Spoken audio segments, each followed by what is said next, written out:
What we doing live? Echoes in eternity. Is this the first of the year? That's it, right? I want to keep my gloves on. It's so cold out. So this is the one of 3 watchtowers until for the foreseeable future, right? Yeah. I heard it's going to be. Our format a little bit now. I think I heard it's going to be 1 watchtower for January, February, March, and April. The first awake. Yeah. You're going to. It's So going to be like every a 2 2. months. Be like a rotation. Yeah. And it was 6. And it was 6 a year for a couple of years. Yeah. We used to have one new one come out every month, like a watchtower anyway, every month. But we've kind of trying to streamline it and put the focus more on Bible study. Just get right to the study. Yeah, exactly. Is that, I guess, the articles are going to talk about. If you'd like to learn more, let us know right away, because. I mean, this like all our articles. That's where they come from. Is the Bible. So yeah, right. It makes more sense to focus on the Bible as opposed to printing all this information that's based on it. But yeah, so. Say that again. Oh, printing information. You print a lot, and maybe people read it, but then it goes, it gets old and new ones come out, so it's more efficient. Oh, I see. Yeah. Let them be meditating for 2 months on one magazine as opposed to 2 magazines for a month before there's more. Exactly. Yeah. Have you been? Is that your take, or have you been? Because I haven't heard it explained that way. I just think it's really efficient saves money. Like saves money. It's expensive to print all the. Yeah, right. Hey guys. Hi. Nice to meet you. Blade. Hi. Lee? Blade. I'm Stuart. Oh, hi. Paula. Hi, Paula. Simone. Hey, Simone. Nice to meet you. Yeah, I had heard that the magazines were being reduced down to 3 a year and 3 a year, and Paula was saying, well, it makes sense. Get people studying sooner. Don't inundate them with a bunch of Bible-based literature. Just have them sort of reflect on something. And what else we were just talking about too was all the languages that we're printing. Oh yeah, right. Now. So for the translation work, it's that's right. It makes it a lot simpler for everybody. Yeah. We're having such success. We're going to make it a little easier on ourselves, and just do it every 2 months. Because our translators are we're running our translators ragged here. Yeah, so please study with us, because we can't keep up with our own success.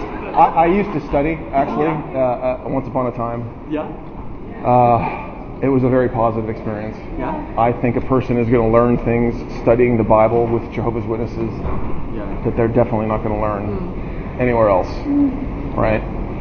Mind my asking when you got the truth, by the way?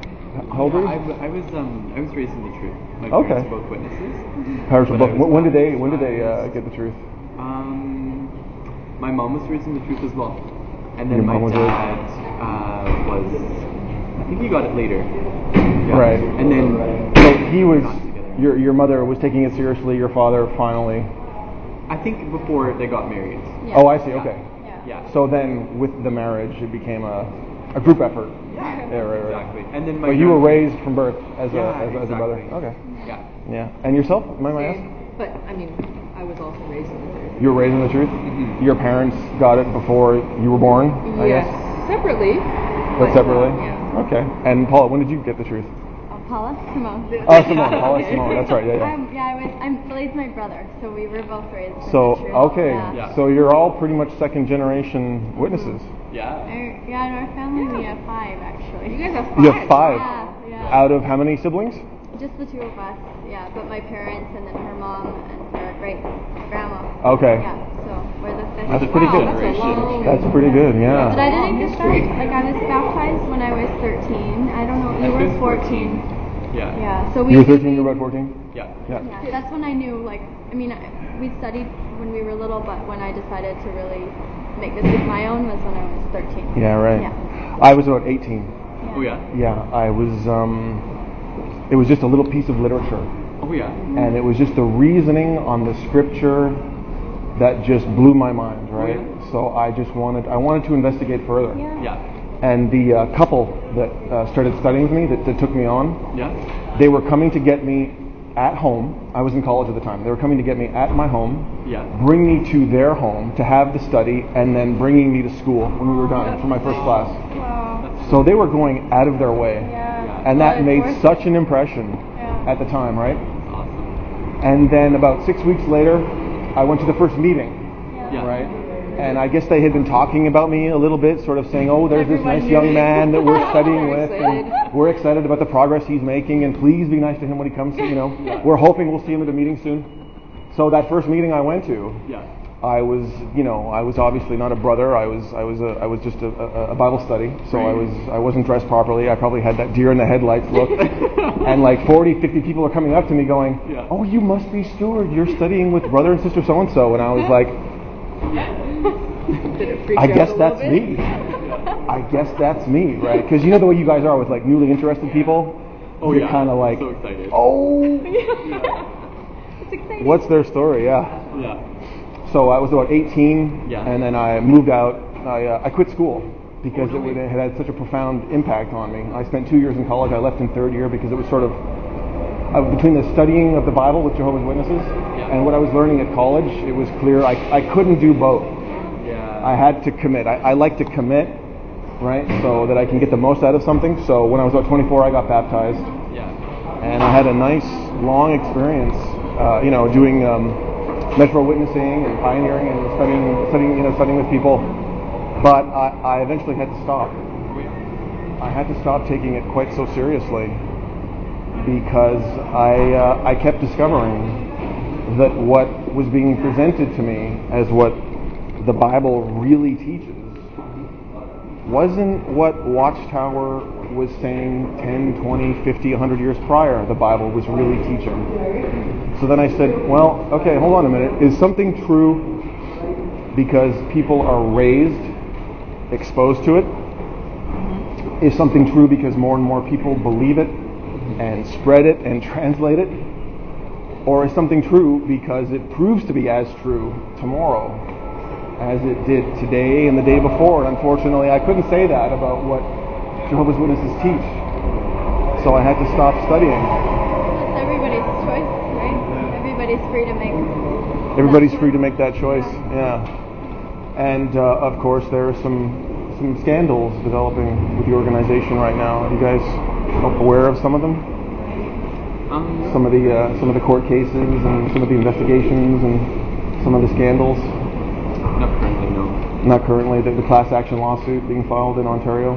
No. $66 million class action lawsuit being filed against Watchtower. You know how many people have to come forward for a class action lawsuit to be filed? Yeah. A lot of people. Yeah. So are those just like disgruntled ex-believers who want to have a little money and a little audience to whine, you think? Or you think those are genuine abuse victims who've got a case to make against? They may, well, Yeah. be legitimate cases, but I don't understand what that has to do with your relationship with Jehovah. Because for me, like, my relationship with Jehovah is what comes first, and there might be imperfections that happen even within an organization. That's right. So That's right. I can't really let that affect me. But don't Jehovah's Witnesses make the claim that only Jehovah's Witnesses, only people who worship Jehovah according to the system of religious belief and practice outlined in Watchtower will survive Armageddon? Those are the only people? Those who are applying Bible principles, it's not really up to us to decide. That's up to Jehovah. So the application of Bible principles to the degree acceptable enough to be worthy of life is what you guys are doing and nothing else. Is there any other organization that's doing it? Well, that's the thing. There isn't an organization, but the Bible doesn't have the word organization in it once. It doesn't have the word governing body in it once. No. See, these are developments that have taken place in Watchtower history. And unfortunately, I've spoken to witnesses before about this, and they say, well, even the apostles had some wrong ideas, wrong expectations. And so the literature will say, sometimes we've had to make refinements and we wait for new light and we make adjustments. But the difference between that and the first century was the apostles weren't sort of holding consequences over those believers in the first century, whereas Watchtower, like for instance, prior to 1952 and prior to 1981, you guys know that Watchtower was against disfellowshipping, right? Like you have to go to the 1948 Awake to find the actual article Are you also excommunicated? That's the name of the article. You can find it online, where the brothers were sort of pointing a finger at the Catholic Church for practicing excommunication, which was essentially the same as disfellowshipping and shunning. They were saying it's not loving, it's not necessary, it's an exercise of power and control. Fast forward, But even a first century Christian. That's what I was just saying. Did you hear what I was saying about, like, the first century Christians weren't insisting that these are requirements for life, and if you didn't meet them, there'd be consequences. Whereas now, a lot of people are deciding to leave the organization. A lot of people. You seem to know a lot about us, and obviously because you've studied and you're baptized, and you chose to go a different route, and that's. Well, I'm still a student, right? And that's why I'm interested in learning where the first exposure came to Jehovah's Witnesses. And in your case, you were all born into it, right? And I've spoken to witnesses before, and I've said, okay, because when I started getting into preaching, it was about the offer for the month, the offer for next month, the offer for the month after that. Right. And if someone had taken enough of an interest in those offers, they suddenly overnight changed from offers for the month to requirements for life. So now it's about, okay, well, I guess I better become an unbaptized publisher. I guess I should look at becoming a baptized publisher. I guess I should look at becoming an auxiliary pioneer if I can auxiliary pioneer. What about if I can regular pioneer? And then fast forward 5-10 years, I like my chances of surviving Armageddon if it were to come today, right? But it's not necessarily true that you need to be all those things in order to kind of... It isn't. It isn't true. I mean, it's true that you don't have to do those things. What do your circumstances allow? Exactly. But there's such constant reminders that these are opportunities for you, and your friend will do it, and somebody else will do it. And in the congregation I was in, I mean, they sat together. I mean, the regular pioneers sat together. They're all good friends. They're all good friends, and then literally probably one of the most disappointing experiences of my life was when I had started regular pioneering, and then I was able to go to that first regular pioneer meeting. Oh yeah, the circuit overseer. The attitude of the regular pioneers who had been doing it for like 5 or 10 years, whereas I had just been doing it for 1, and I was so excited. The first meeting as a regular pioneer, what are the spiritual gems that only regular pioneers are going to be able to get? And there I was, so excited, but the attitude from the other regular pioneers, because I was just a 1-year, and I started thinking, where is the enthusiasm? Where is the championing of the full-time ministry, even for somebody just starting out, right? Yeah. And then I started to see the political opportunism of brothers, the cliquiness and the gossiping of the sisters, and that's why I started doing real research, because organizational policy is making all of this ugliness possible.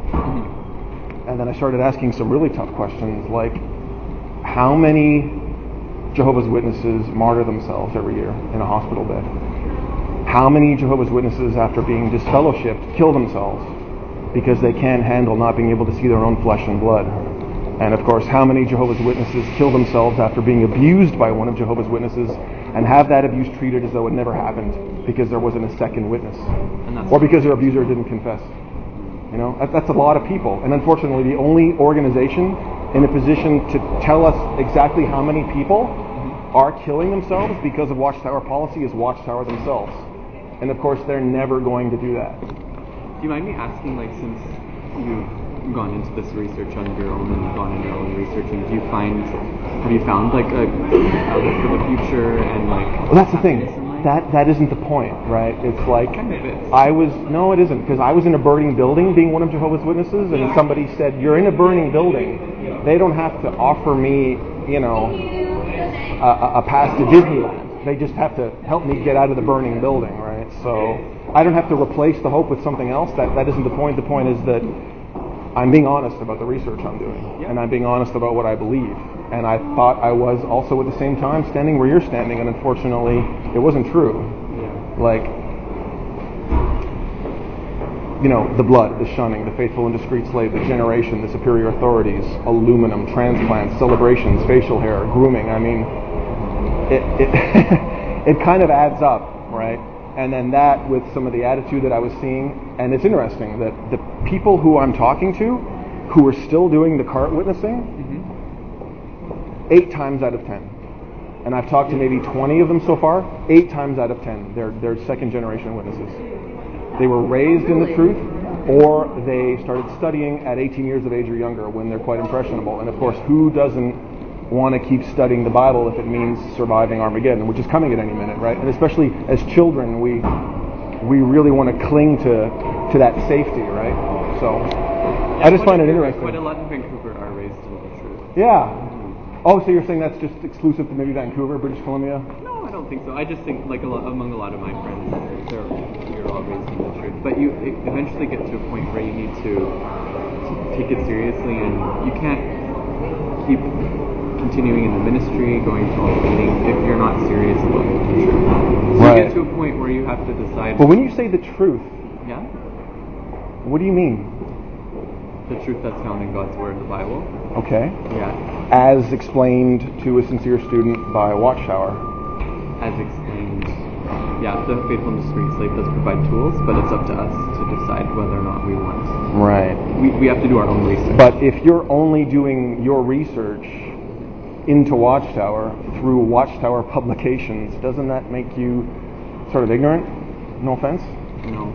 It doesn't make you ignorant. Okay, I'll ask you a question. If you're only looking to Watchtower to learn about Watchtower, how does that make you well informed? That's what Jesus talked about when he talked about the faithful and discreet slave. The faithful and discreet slave, who now are exclusively the governing body, who like 5-10 years ago were all of the anointed. Right, so that's what I'm saying. There's this change in interpretation of the scripture, and every time there's a change, you see more confusion. You see more political opportunism. Yeah. You see the governing body sort of, whereas they used to be anonymous, now they're in this rotation of hosting those episodes. You find that the governing body members doing that, the mediators between God and all of humankind, doing those episodes, is drawing more people? Have you found that you're talking to people who are like... I'm not really sure what your point is, but Can I ask you what your goal is in this conversation. My goal is to have a discussion about, the Bible and Watchtower and what... Because you guys are obviously very sincere. And I'm very sincere as well. Yeah. And a lot of people are also very sincere. So. I don't doubt that at all. I'm sure you are. But our goal is to share scriptures with our neighbors today. Okay. Well, you're in a public place, and I have as much right to have this discussion as you. Yeah. So. Yeah. So do you find that the governing body members hosting those episodes is drawing people? It's evidence of Jehovah reaching out to I'm not his sure what sheep. your question is. Well, the purpose of your organization is to draw people to the true and living God before the end comes. Yeah. To preach the word. Yeah. So the time and the energy and the investment and the money and the resources that have gone into those JW broadcasting episodes, presumably, is in furtherance of that goal. So do you think that that's having a positive impact? Are you noticing that people are responding? Yeah, they are. So you started a Bible study, or you talked with someone who said, oh yeah, and I saw one of those broadcasting episodes with one of your governing body members. I really enjoyed that. I haven't tell me about heard an experience about that, but You haven't? No. Okay, how about you? Have you heard an experience where a newly interested person has seen one of the broadcasting episodes and is like, oh, I think I found the true religion? Yeah, I have a friend studying the Bible right now. She's coming from the territory.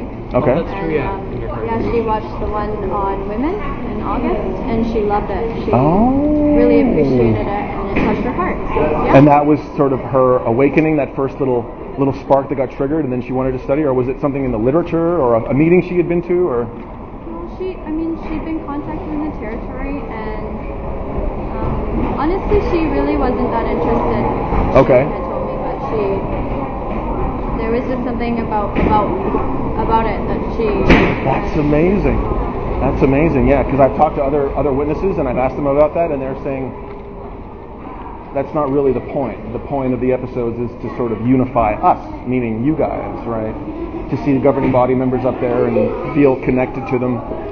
Whereas before, governing body members were anonymous, like they translated the Bible and they would dispense spiritual food, but they were kind of out of the spotlight. yeah. And then you see somebody like Tony Morris and Sam Hurd and David Splin and all the guys putting themselves in the spotlight, and it's Right. like, wow. Yeah. That's a bold move. Yeah. To be I'm on my making break now. the claim that they make about themselves, and to be holding themselves up to such scrutiny by hosting those episodes. Mm-hmm. That's amazing, Yeah. right? But what I thought was interesting also is that Garrett Loesch Mm-hmm. was given the opportunity to defend Watchtower policies in a court-ordered deposition in San Diego County a couple of years ago, where a gentleman by the name of Jose Lopez was suing Watchtower for having been abused by one of Jehovah's Witnesses and having that abuse treated as though it never happened because there wasn't a second witness and the abuser didn't confess. Your two-witness rule is making this kind of abuse possible. So he was suing Watchtower. The court asked Garrett Loesch. You guys know what's unique about Garrett Loesch? I know what you mean. Garrett Loesch? He's in the worldwide headquarters, right? He's the governing body member. He's the longest serving member of the current governing body. So I guess that's why they asked him, right? Yeah. So they asked Garrett Loesch if he wouldn't mind defending Watchtower's policies in a court-ordered deposition. Yeah. And what do you think he did? You think he appeared and gave a defense? Not sure. He refused to appear. He refused to appear, you guys.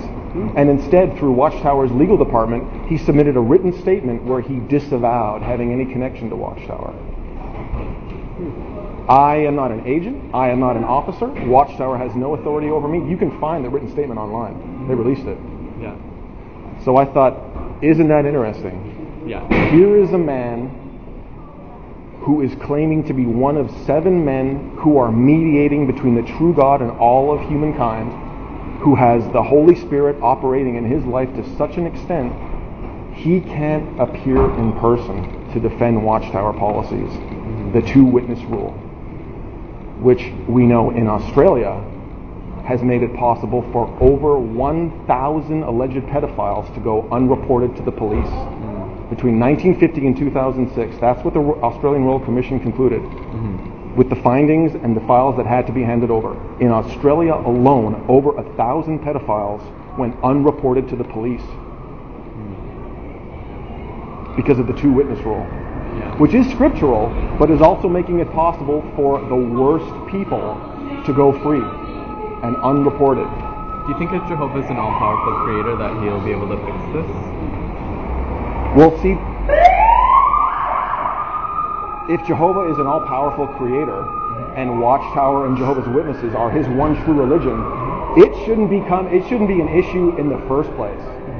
And it's not just a little issue, it is a huge issue in Australia, and now in Quebec there's the class action lawsuit. So that's what I'm saying, like, you know, you have the Bible and then you have Watchtower organizational policy that is making all of this possible, right?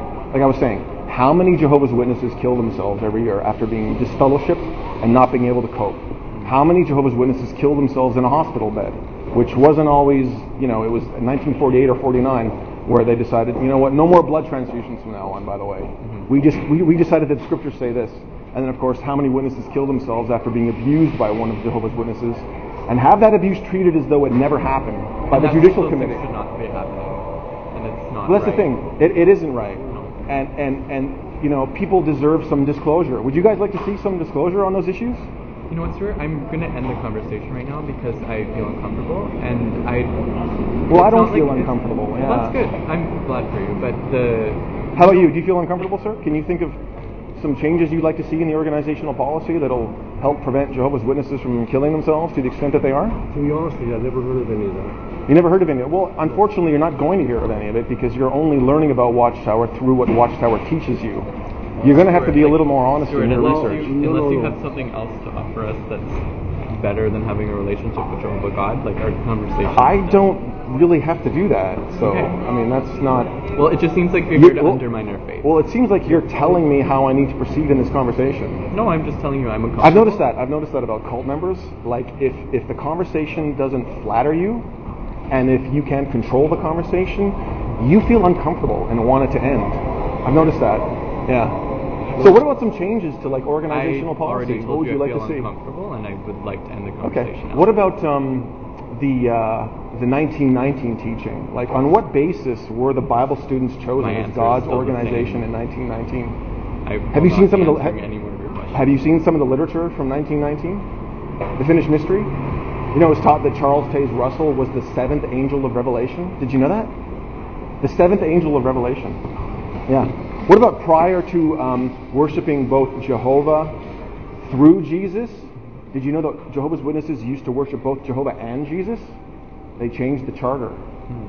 Yeah. And you know that in the bound volume and on the CD-ROM, articles appear differently compared to the way they were worded in their initial printing. Mm-hmm. Yeah. And it's interesting, like, how can a person trust Watchtower when it comes to the direction they're currently giving regarding life-threatening situations when they've taken a variety of stances on medical issues over the years? How can a person trust Watchtower, you guys? The only reason I do is because it's everything we inspect in the Bible. If it's not in there, then we don't believe it. If it's from the Bible, we see the reason from the Scriptures, which is God's Word, then we believe it. Like, I don't just say I'm a witness because you're a witness, and that's it. You don't ask questions. No. Let's reason from the Scriptures. Well, all of us have, I think you'll agree with this, we've all proved everything right through, and then we say, oh yes, okay, now this is the truth. This is the truth. Right? We don't just take your witness and that's it. So, may I ask when you first started studying the Bible with Jehovah's Witnesses? I was about 18. Probably in the late 50s, I would say. You were in your late 50s? No. In the late 50s? In the late 1950s. How old were you? Probably 10 or 11. You were a young boy, so your parents started studying with you? Well, yeah, we were studying with a witness couple, yeah. At around 10 or 11, yeah. But, I've noticed that it's the indoctrination from a young age that keeps people clinging to the organization even in the face of everything that's happening, right? Like, who doesn't want to be spared at Armageddon that's coming any minute, right? And I've noticed that as children, like the majority of Jehovah's Witnesses who are still in the organization and not leaving, which thousands of people are doing, they're not leaving because the indoctrination started when they were very young. So you've been living with Armageddon hanging over you, in your case, since 1950 something, right? Yeah, and you thought it was going to be coming in 1975, right? And then it didn't, and then you reasoned there, and you let Watchtower tell you how to view that a couple of years later, and now it's just coming at any time, right? Yeah. But the thing is, like, there are so many other people in the world who have a love for God, who have a love for their fellow man, and who are way more sincere about their research and being honest with their findings than you guys, who, deserve life. My family decided to become witnesses because of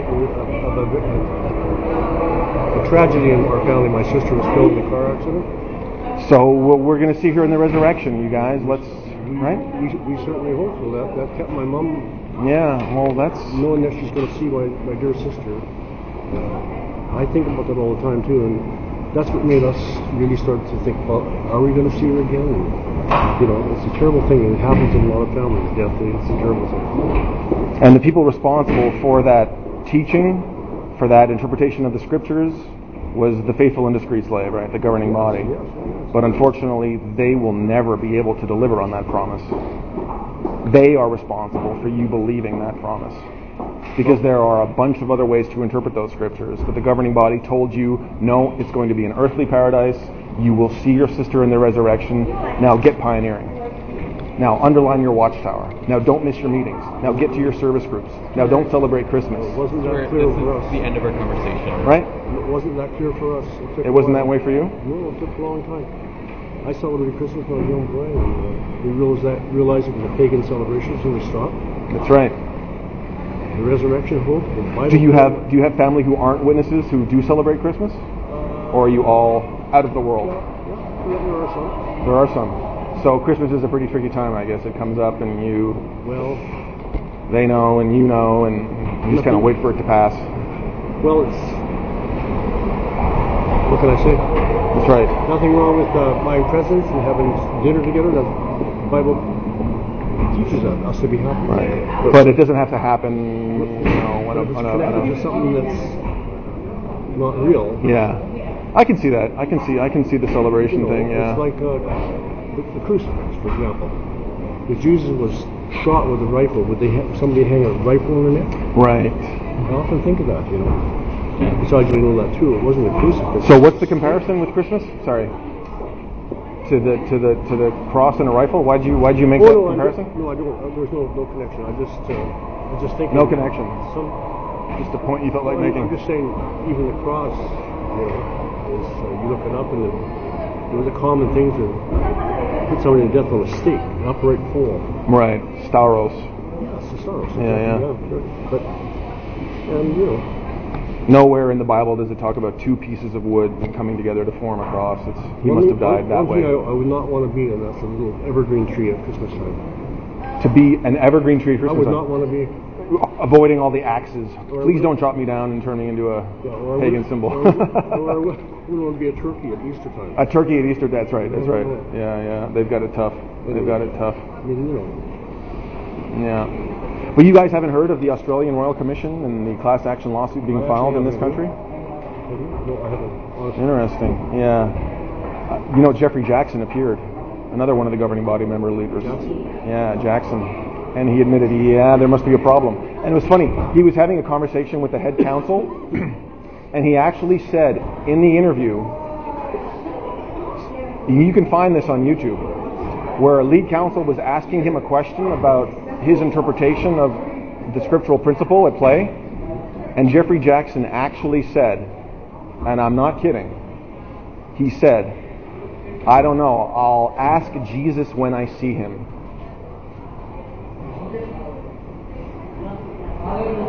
And he didn't have an answer. 2 weeks later, he submitted a letter saying, actually, upon further thought, we've decided that no, this is scripturally accurate, and we will be applying this in future instances, with the implication being Jesus spoke to him between that day and at the Australian Royal Commission and the time he wrote that letter. I mean, that is some peculiar behavior right there. You think Jesus really spoke to him, and that's why he wrote that letter? Stuart, as I mentioned, our conversation is over, so I'd like you to leave now. See, that's what I was saying. If you can't control the conversation and it doesn't flatter you, you just say it's over. Okay. You're trying to control it right now. Can you please leave, or we're gonna? No, I'm not leaving. I'm not going anywhere. Yeah. But you should think about that. How many Jehovah's Witnesses are committing suicide every year because of organizational policy? When it comes to blood, when it comes to shunning, and when it comes to abuse reporting. There's no reason to not report pedophiles to the police, you guys. I mean, you have to let people who know what they're doing handle it.